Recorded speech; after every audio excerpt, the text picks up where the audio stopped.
السلام عليكم ورحمة الله وبركاته. استكمالا اللي بدأناه للمطعم بيفشل. اتكلمنا في كذا نقطة، وصلنا لحد التسويق والإعلان كده.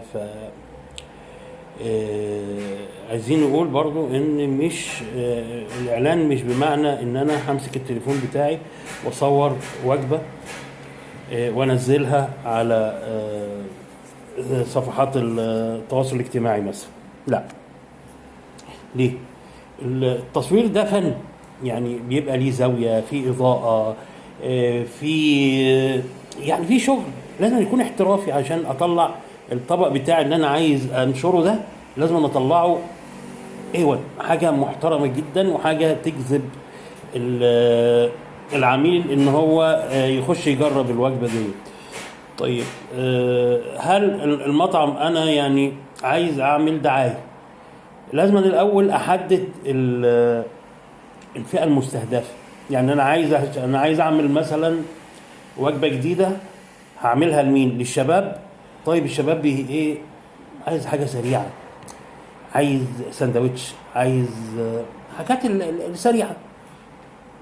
فابدا انا افكر له في وجبه ما تكونش تقليديه. لا، انا عايز افكر له. الشباب بيحب التحديث، بيحب الحاجات الجديده. ففكر له مثلا في سندوتش مش عارف ايه، في وجبه مكوناتها كذا كذا كذا، ان هي تجذب الشباب. غير ان انا مثلا لو هستهدف العائلات، يبقى انا بستهدف ان انا اقدم له وجبات مشكله كده، يعني اطباق مختلفه تتناسب مع اسره. يبقى القعده واللمه الحلوه، ولازم نديها اسم كده جذاب. بنختار للوجبة اسم عشان تتناسب مع الفكرة اللي عايز أقدمها للعميل. الإعلانات الممولة، لازم يكون في إعلانات ممولة باستمرار. وبنستخدم بقى الفيديوهات والصور اللي احنا خلينا حد احترافي يعني يصور الحاجات دي. خلينا دايما نتكلم بالبلدي، مش عايزين المصطلحات الكبيرة قوي ديت. خلينا احنا نتكلم مع بعض كده ايه على المصطبة يعني. يبقى قلنا الإعلانات الممولة. ممكن أستعين بناس مؤثرة، يعني مثلا في المجال المطاعم، مثلا بقول مثلا يعني تاخدوش الكلام عليا. في شيف مثلا محبوب أو معروف في وسط فئة معينة، خاصة لما بنبقى احنا في بلد غريبة أو في بلد أجنبي يعني. فبيبقى في المجتمع بتاعنا اللي هو بيحب أكلنا اللي هو كده. فبشوف حد شخصية من المؤثرين دي، أو شخصية يكون الناس تعرفه كويس، بتثق فيه، وأبدأ أعرض عليه إن هو يجي يعمل تقييم للأكل بتاعي. إيه رأيك؟ تعالى شوف يا الأكل ده بتاعنا حلو ولا إيه رأيك فيه؟ طب إيه تعليقاتك؟ طب إيه نصايحك؟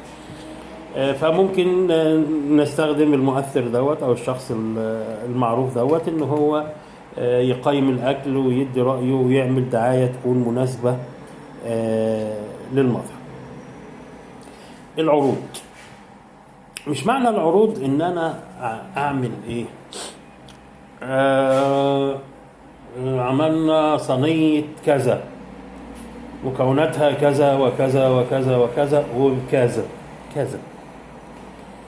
طيب ما هو لو ده على العموم يبقى في حاجة غلط. يعني أنا لما بقول هعمل خصم مثلا 20% على العموم، يعني كل اللي جاي، كل اللي داخل المطعم هياكل الصنف ده أو الصينية دي وهياخد 20%. يبقى في حاجة غلط.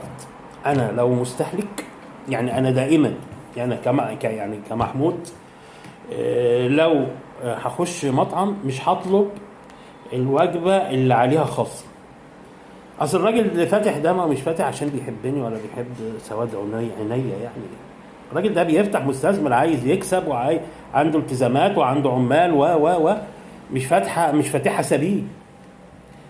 فاكيد في حاجة مش مظبوط. انما امتى بقى اخش على العرض ده وقلبي جامد؟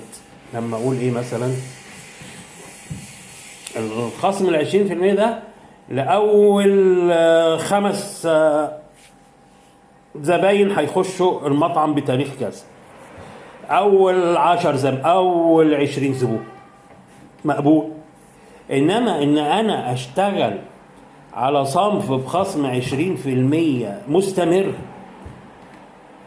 أنا كمحمود هشك لا في حاجة غلط.